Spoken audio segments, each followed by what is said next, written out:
There's nothing quite like the sound of someone banging on your cabin door at 10 o'clock at night, unless it's the sound of that same someone threatening you with fake security officers, while you're just trying to enjoy grilled trout and a cold beer with your wife. I hadn't expected trouble that weekend. After all, we were 30 miles off the highway, tucked deep into a forest clearing only deer, bears, and the occasional lost hiker stumbled into. But when I opened that door and saw Karen, clipboard in one hand, 2 wannabe mall cops in tow, demanding to inspect my property under the authority of an HOA that didn't even exist out here, I knew right away we weren't dealing with ordinary entitled behavior. She had no clue who she was dealing with, and when my wife Marcy calmly stepped forward, flipped open her U.S. Marshals badge, and told them to back away before someone went to federal prison for impersonating law enforcement, their faces turned whiter than snow in January. That moment was the beginning of something none of us could have predicted, because Karen didn't just pick the wrong cabin. She picked a fight with the wrong couple, on the wrong day, and in the wrong jurisdiction. 3 days earlier, everything was peaceful. I had wrapped up my final video call at work, slammed my laptop shut, and high-fived the air like I'd just landed a plane. I'd promised Marcy we'd spend the weekend off the grid, no texts, no screens, no emails. Just firewood, trout fishing, campfire dinners, and our old 2-story timber cabin deep in Colorado's San Juan Mountains. This place had been in my family for years, and we'd spent every summer upgrading it little by little. It had its quirks, tilted floorboards, an outhouse that whistled in the wind, but it was ours, private and serene. We loaded up the truck, packed up the dog, and drove up past civilization, beyond the last gas station, and into what I liked to call freedom's front porch. We arrived just after sunset. The air was crisp, the trees whispering like they had secrets to keep. Marcy popped open 2 beers while I got the wood stove going.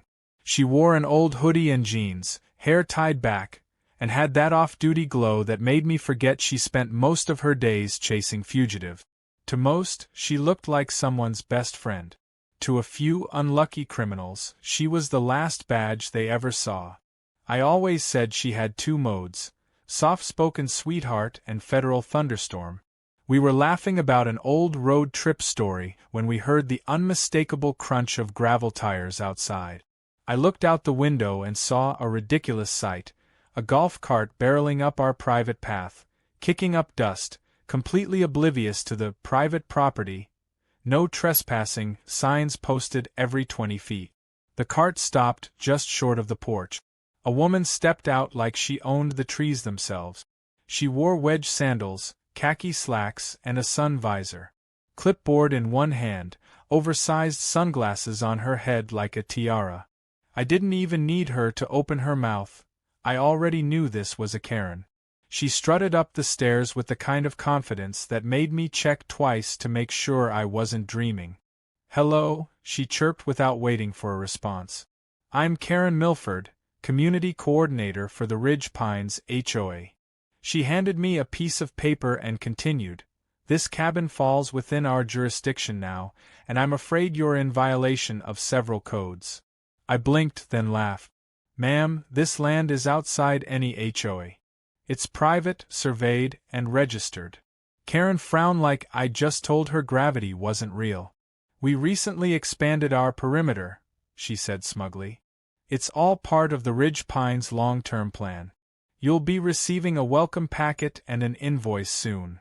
I handed the paper back and said as politely as I could muster, "We're not interested, and you're trespassing." That didn't go over well. Her mouth twisted like she'd bitten a lemon. "You'll regret being hostile," she snapped. "Next time I won't come alone." And with that, she stomped back to her golf cart and disappeared into the woods. Marcy leaned over and whispered, "She doesn't know who she's messing with." We thought that was the end of it. Some nosy HOA busybody getting lost on her way to a homeowner's potluck. But the next morning, we found laminated warning signs nailed to our trees. "Unauthorized dwelling," one read. "Subject to immediate removal." Marcy pulled one off and muttered, "These idiots think this is an episode of Yellowstone." I called the sheriff's office, who confirmed no legal HOA jurisdiction existed up here. They told me to document everything and keep calm.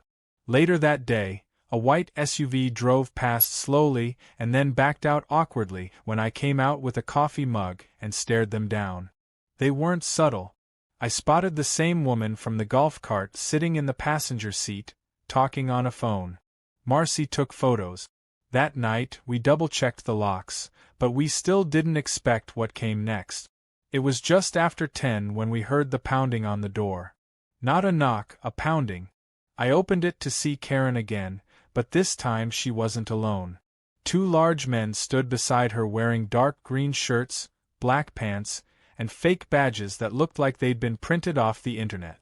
One had a utility belt with a flashlight and a radio clipped to it. Karen held up a folder and declared, "You are illegally occupying Ridge Pines territory. We are here to inspect and enforce removal protocol." I stared at them for a second. "This is private property," I said. "You have no right to be here." The taller guy stepped forward. "Step aside, sir. This is an authorized inspection." That's when Marcy stepped into the light. Calm, composed, eyes like steel. She unzipped her hoodie halfway, revealing a leather badge holder. She flipped it open and said, "U.S. Marshal Service. You're all about 5 seconds from federal charges." I wish I had taken a photo of their faces. The shorter man actually took a step back. Karen blinked like her brain short-circuited. This is harassment," she yelled. Marcy held her ground. "Impersonating law enforcement, unlawful trespassing, and threatening a federal officer on private land is no small matter." The silence stretched as the 2 security guards realized the game was over. One mumbled, "We'll leave now," grabbed Karen by the elbow, and practically dragged her down the steps. Karen screamed something about calling corporate. We didn't respond. As we closed the door, I looked at Marcy and said, "Well, that escalated." She didn't smile. "She's not done. She's the type who doubles down." She was right. Karen wasn't just entitled, she was dangerous. And while most people would have let it go, something in me snapped that night. She thought she could rewrite rules, invent maps, and threaten good people into submission. She wanted a war of control. But what she didn't know was, we were just getting started. The next morning, the sun filtered through the pines like nothing had happened, casting warm golden light on the porch and surrounding forest. But nothing felt the same. The peaceful silence of the mountains now carried an edge of tension. I sat on the cabin's front steps sipping lukewarm coffee, eyes darting toward the tree line every so often, half expecting that ridiculous golf cart or white SUV to come crawling up the gravel path again. Marcy had barely spoken all morning. She was on her laptop, off the record, connecting through a secure line, clearly working behind the scenes.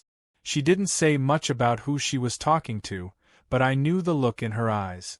Focused, calm, the look she got when she was lining up a case that would not end well for the other side.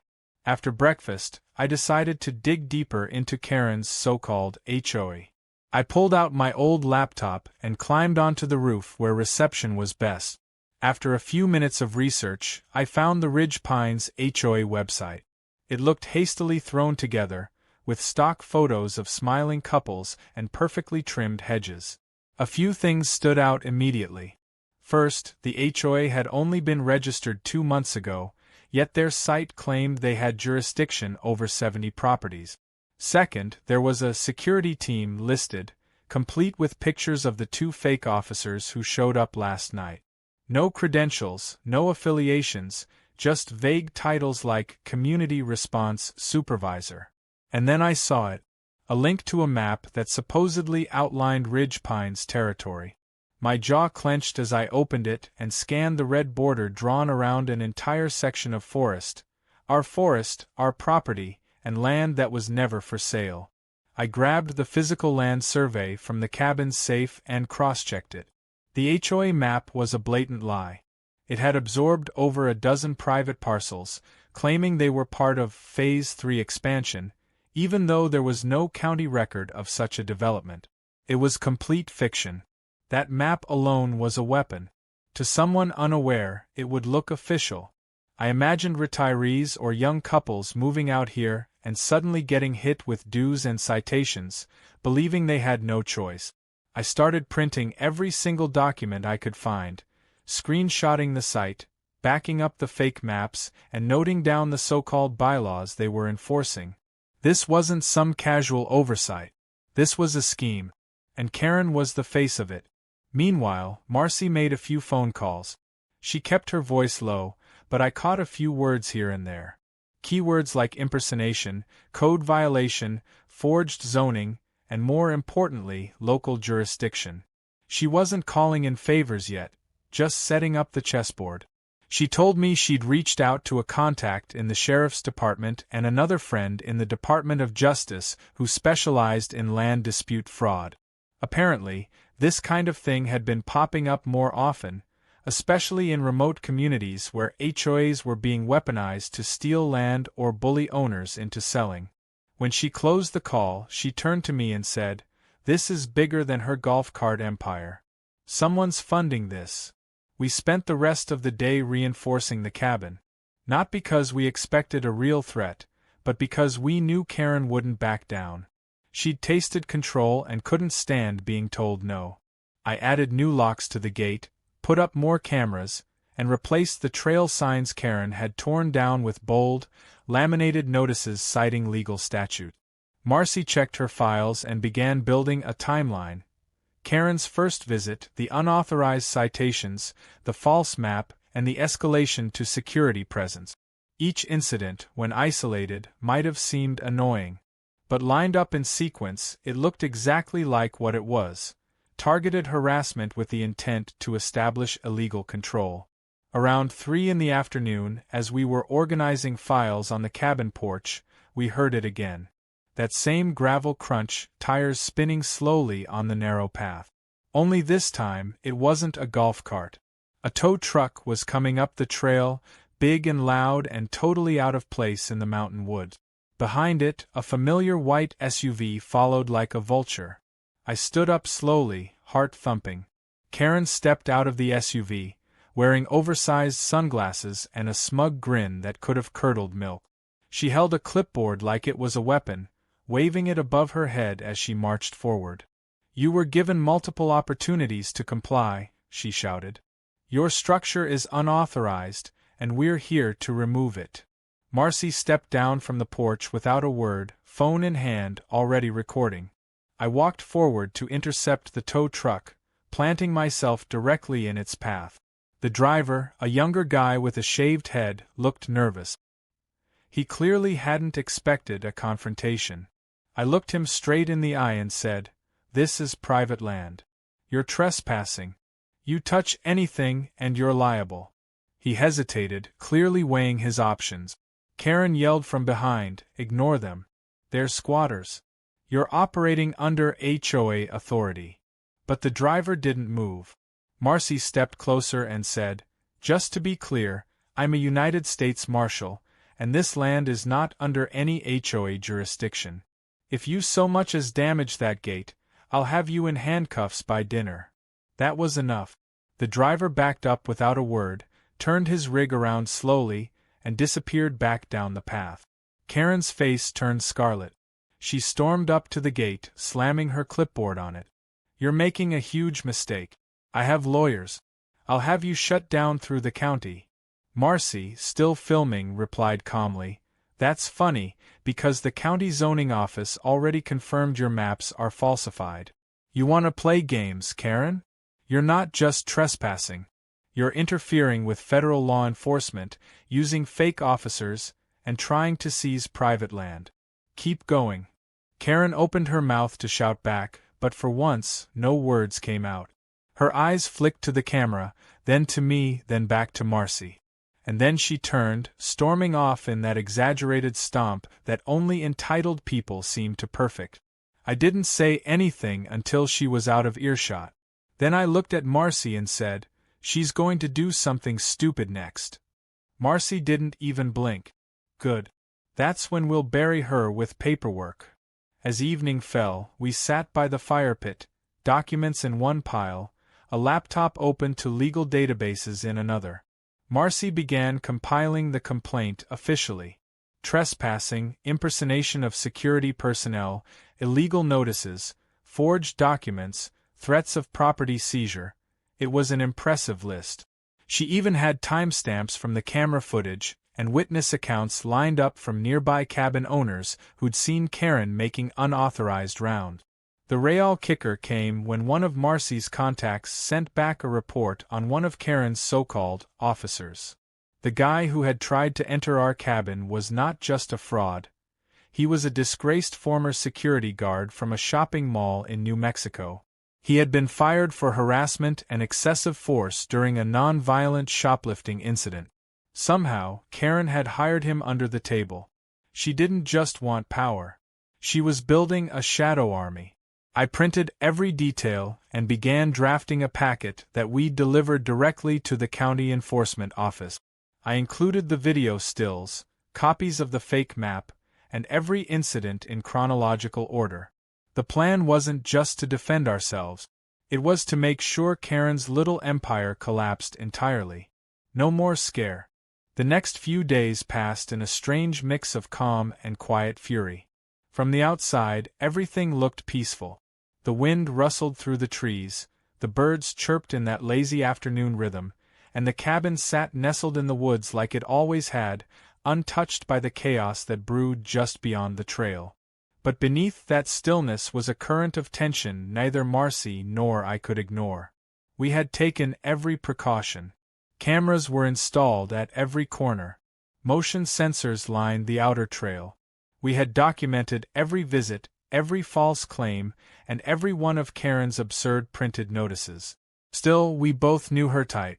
She wasn't someone who retreated quietly. She was someone who escalated until someone else paid the price.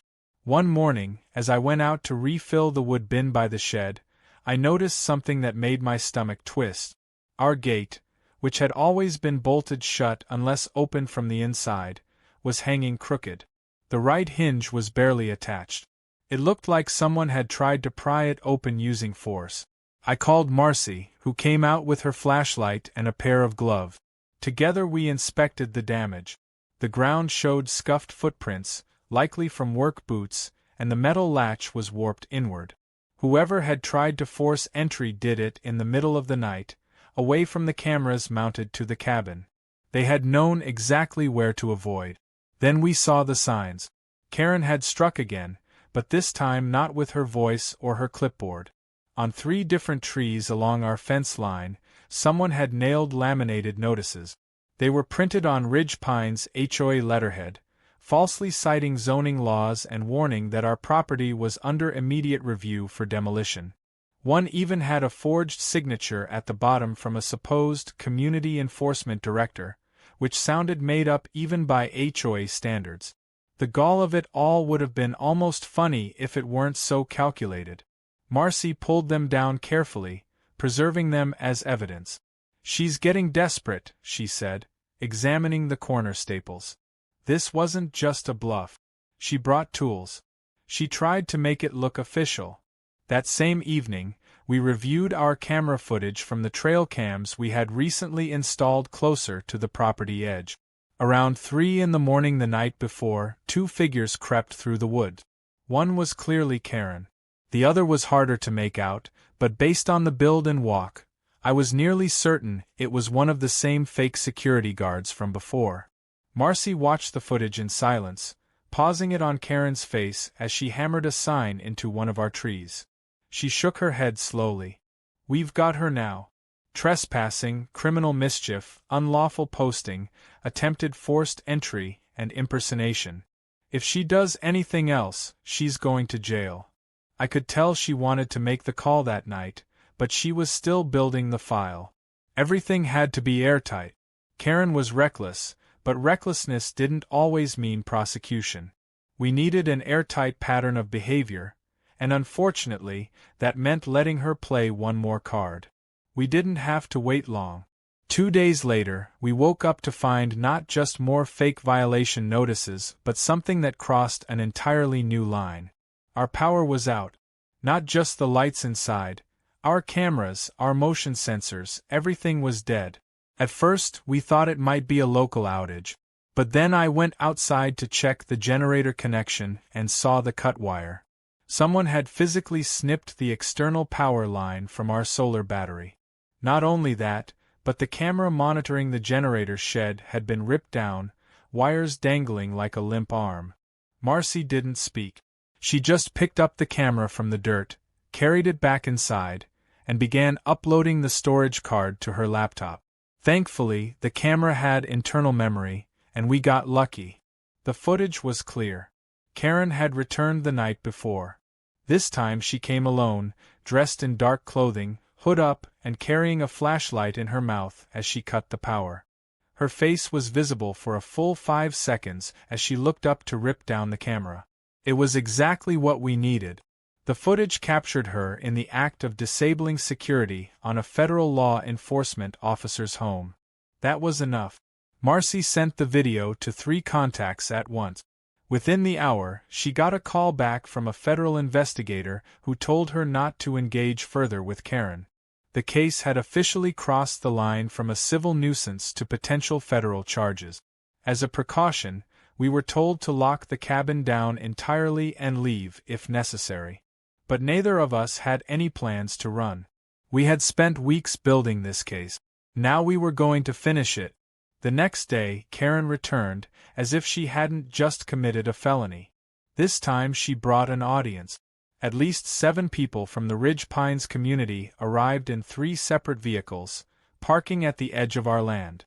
They held up signs that read, "Squatters not welcome," and "HOA property must comply." It was laughable.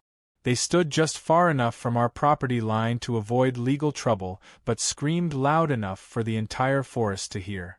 Marcy stood on the porch, arms crossed, phone recording.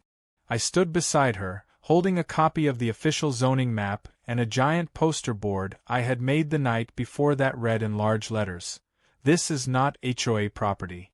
Keep screaming." Karen took the bait, marching forward with her usual flair. She stepped right up to the line, still waving her clipboard, and shouted that we were inviting consequences, and that she had spoken with county officials who promised to intervene. I responded calmly, holding up the zoning record we had printed from the county office. "Here's your official county record," I said. "Shows our land is private. Not 1 inch of it falls under Ridge Pines." Karen snarled, "You forged that." Marcy stepped forward. "No, Karen. You forged yours. And by the way, every single incident you've been involved in has been documented, time-stamped, and submitted to federal investigators." The silence was immediate. The crowd looked confused. Karen's expression cracked. She tried to laugh it off, muttering something about fake badges, but Marcy wasn't playing games anymore. She reached into her jacket and, in full view of the crowd, held up her federal badge again.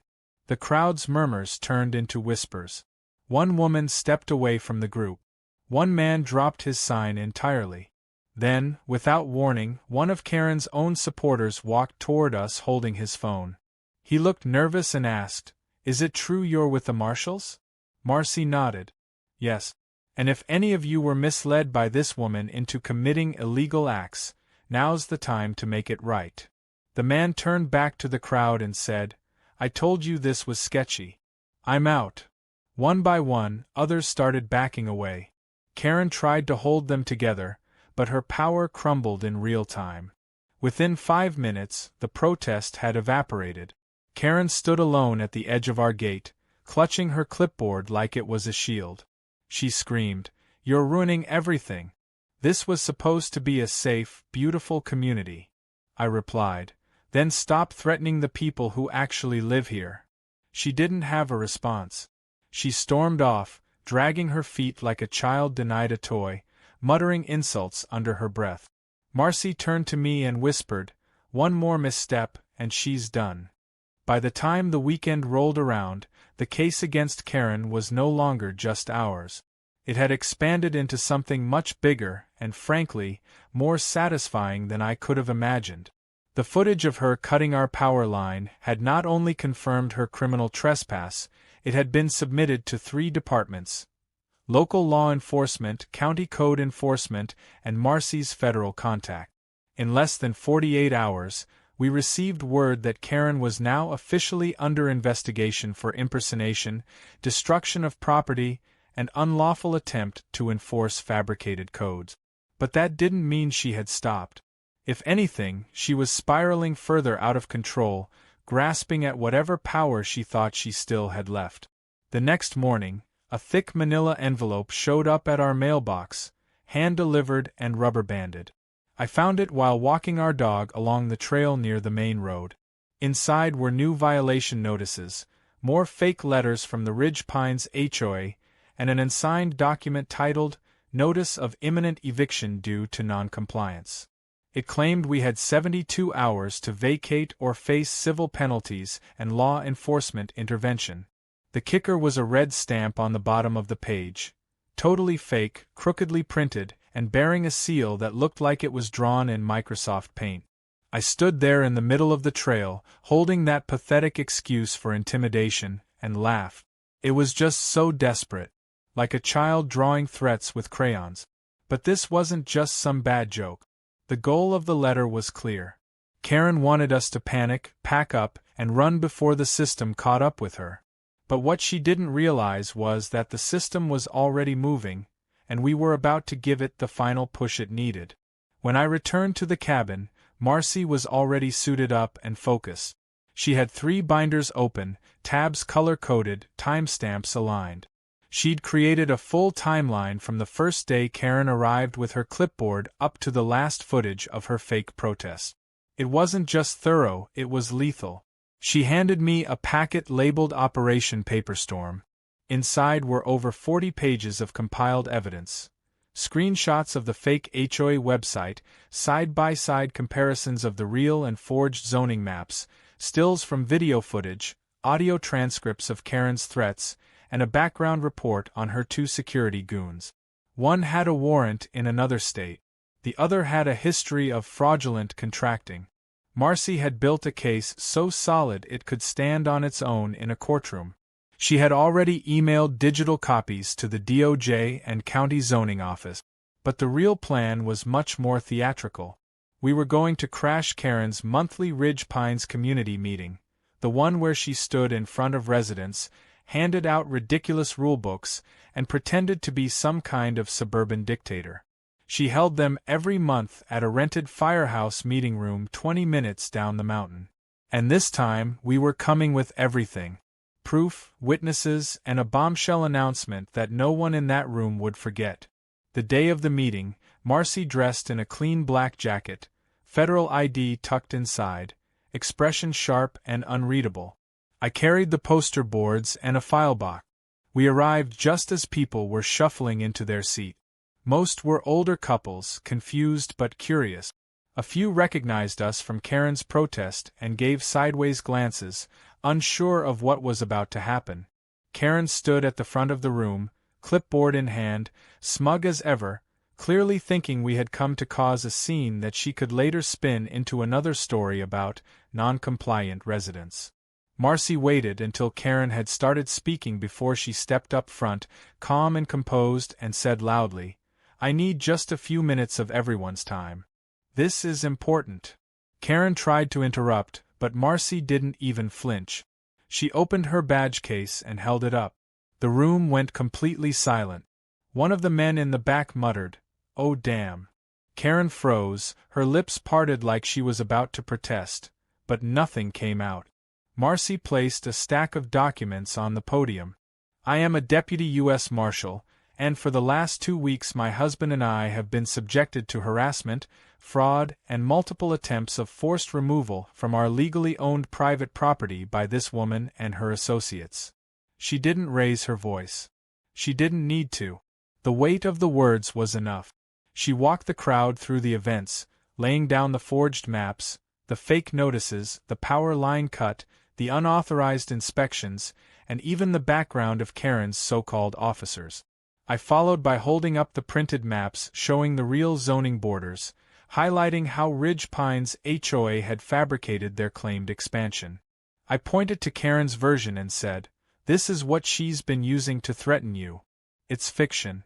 It has no legal bearing whatsoever. The murmurs began immediately. One man in the front row raised his hand and said, "She told me the same thing about my property line. I paid over $2,000 in retroactive fees last month." Marcy nodded. "Unfortunately, you're not alone. She's been using fraudulent documents and empty threats to extort residents and claim power she never had." Karen finally snapped. She lunged toward the front, shouting that we were lying, that this was harassment, and that she had legal counsel on speed dial. But it didn't matter. The crowd had turned. Her control was slipping, and fast. Then came the final blow. One of her own fake officers, the shorter of the two we had seen during the initial door confrontation, stood up at the back of the room. He had clearly been waiting for this. He walked to the front slowly, eyes on Karen the whole time. Then, facing the group, he said, "I was hired under the table. No license. No paperwork.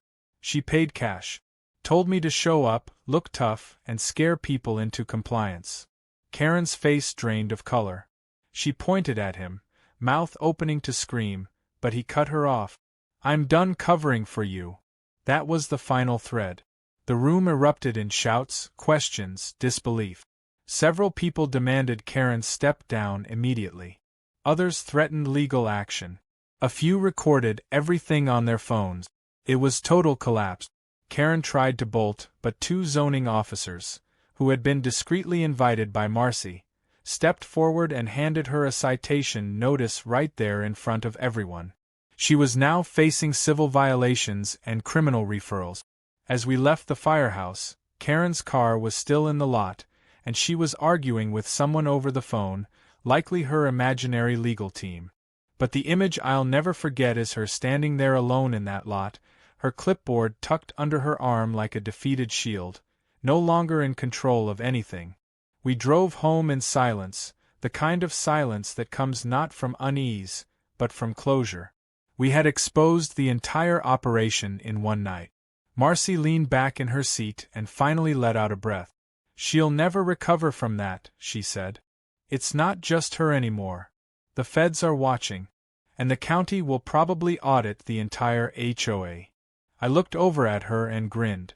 "You think she'll try anything else?" Marcy chuckled for the first time in days. "Only if she wants to end up on a federal watch list."